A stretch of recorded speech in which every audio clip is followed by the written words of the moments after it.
नमस्ते, प्रणाम। मैं सिंगर रुकासवी सिंह आज आप लोग के सामने एक भोजपुरी का बहुत प्यारा गज़ल नज़र के बान जनी मारा उपस्थित करने जा रही हूँ। अगर मुझसे कोई गलती हो तो आप लोग क्षमा करें। मेरा एक छोटा सा प्रयास है कुछ इस तरह। नजर के बान जनी मारा सवरिया तू धरा जइबा। नजर के बान जनी मारा सवरिया तू धरा जइबा।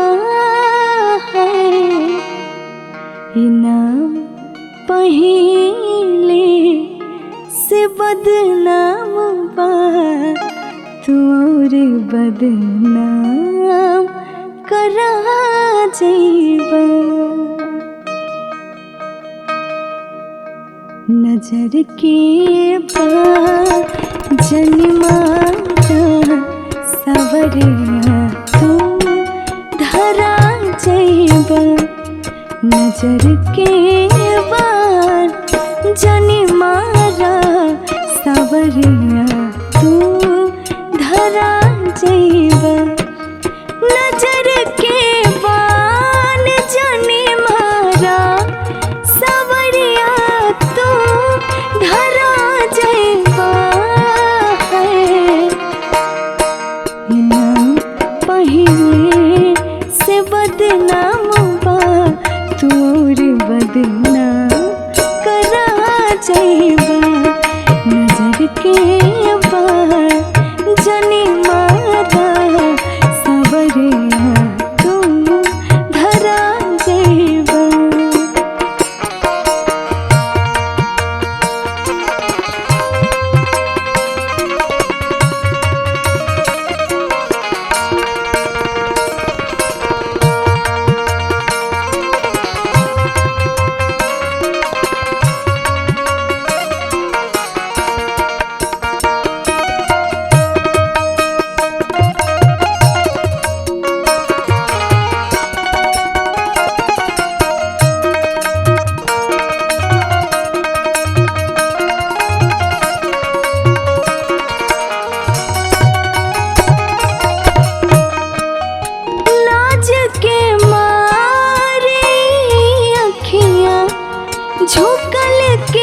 झोंकल रहेला जुबा कुछ भी न बोलेता आँखियाँ सब कुछ बोलेला।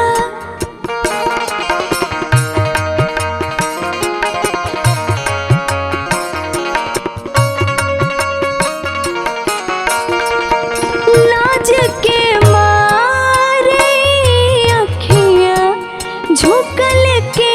झोंकल रहेला जुबा कुछ भी न बोलेता अखियाँ सब कुछ बोलेला। दर्द दिल में डूबल बाटे दर्द और बढ़ा जइबा। नजर के जनी मारा सवरिया तू धरा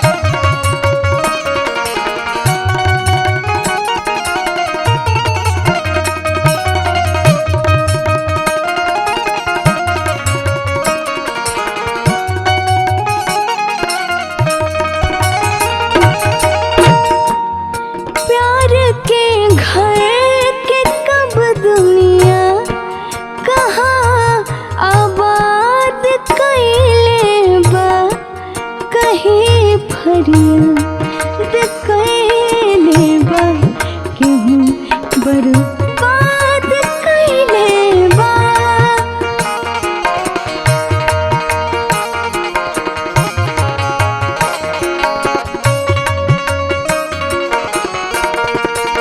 प्यार के घर के कब दुनिया कहाँ बात कैले बा केहू फरियाद कैले बा केहू बर्बाद कैले बा।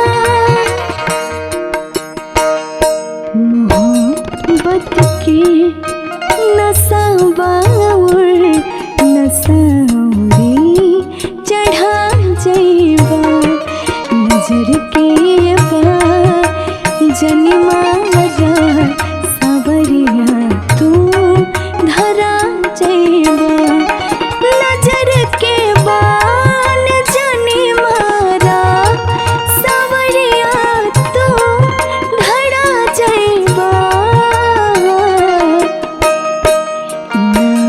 पहले से बदनाम बा तोरे बदनाम करा जइबा नजर के बा जनिमारा सावरिया तू धरा जइबा नजर के